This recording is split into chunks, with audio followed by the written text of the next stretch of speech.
He walked into the school as a guest of honor. But when he saw who was sweeping the hallway, the world he built began to shake beneath his feet. Aarav Malhotra was used to standing ovations. A self-made billionaire, he had built his company from a single laptop in a one-bedroom flat to a global brand. Today, he had returned to his old school for a charity event, cutting ribbons, giving speeches, making donations. Cameras followed him, students lined the corridors, and every teacher beamed with pride. But just before he reached the stage, he noticed a woman at the end of the hallway. Hair tied back, uniform faded, hands gripping a broom as she quietly cleaned around the corners where no one was looking. Something about her stopped him. He slowed, looked again, and then it hit him. "Riya," he whispered, frozen in place. She turned, startled. Her eyes widened in disbelief. "Aarav?" she said, voice low and breathless. For a second, neither of them moved. Time peeled away everything: his suit, the cameras, the people waiting down the hall. All that remained were two old classmates, Riya Sharma, the girl who once topped every exam, led every school debate, helped Aarav pass math with handwritten notes and midnight phone calls. She used to dream of becoming a journalist, and now she was sweeping floors in the same school she once ruled. Aarav's heart sank. He stepped toward her. "What happened to you?" he asked softly. Riya forced a smile. "Life." But her eyes, those same sharp, kind eyes, held 1,000 stories that hadn't yet been told. Aarav stood there, stunned, the buzz of the waiting crowd behind him completely fading into silence. All he could hear was the quiet brushing of Riya's broom and the echo of her answer. Life. "Riya, I don't understand," he said, his voice softer now. "You were brilliant. You were supposed to be out there changing the world." She gave a small, tired laugh. "Turns out the world doesn't change just because you have big dreams, Aarav. Some of us had to choose between those dreams and survival." His chest tightened. "But you were on a scholarship. You were going to Delhi University."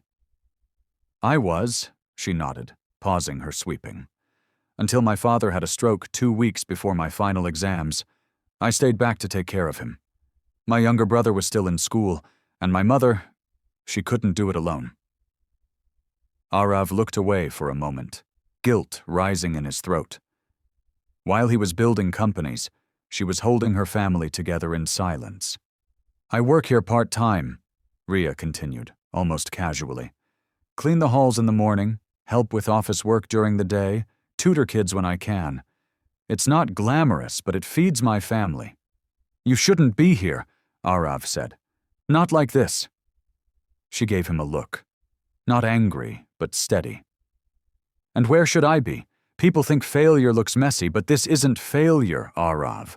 This is what sacrifice looks like." He nodded slowly, ashamed of how little he knew about the quiet wars others were fighting.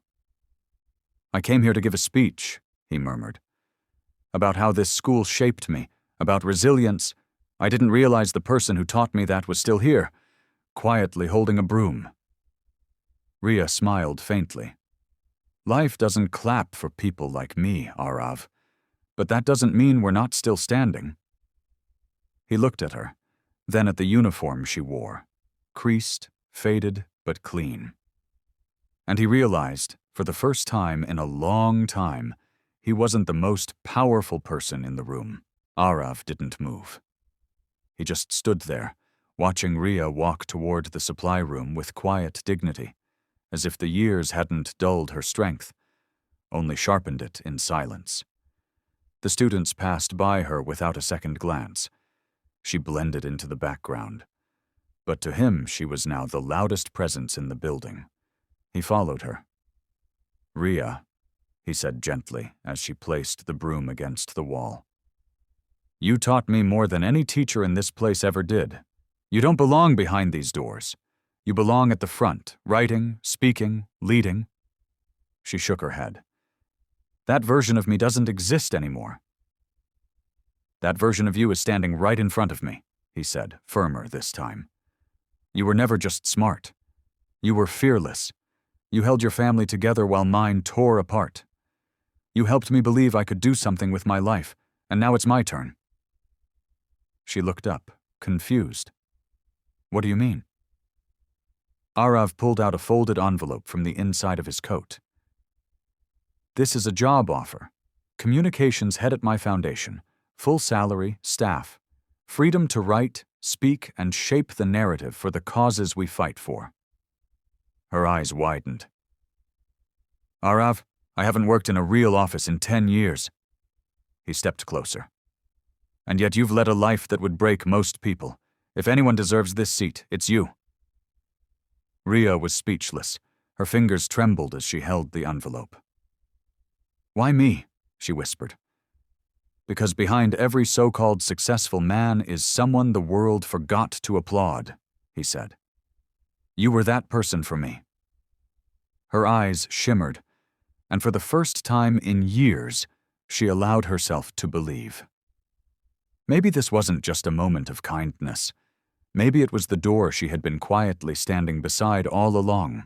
Riya sat on a small wooden bench behind the supply room, the envelope still in her hands, her breath catching between disbelief and fear.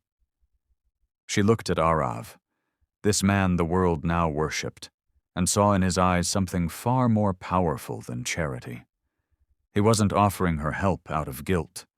He was offering her a way back to the woman she was always meant to be. I don't know if I'm ready, she said softly. You're not supposed to be, Aarav replied. No one ever feels ready when their life is about to change. But that never stopped you before. She let out a shaky breath. What if I fail? Then fail forward, he said. But not quietly, not invisibly.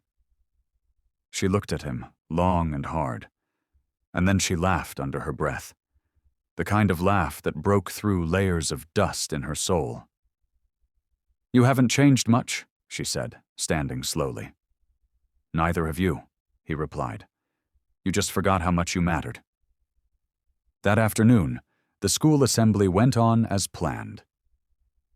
Aarav gave his speech, eloquent, powerful, full of gratitude, but when it came time to acknowledge the mentors who shaped him, he paused. And then he did something no one expected. He turned to the side of the stage and called out, Ms. Riya Sharma, will you join me? The teachers looked at one another in confusion. The students whispered. And slowly, from the back of the hall, Riya walked forward, no broom in hand this time, only quiet grace. As she reached the stage, Aarav looked at the crowd. She taught me what strength looks like when no one's watching, he said. And today, she's not just stepping onto this stage. She's stepping into the future she never stopped deserving. The entire room rose to their feet. And as the applause shook the walls of the old school building, Riya finally allowed herself to believe. She was never forgotten. She had simply been waiting for the right moment, and for someone to remind her that even the strongest people need someone to lift them once in a while. Because the world may applaud success, but it's built by the ones it forgets to clap for.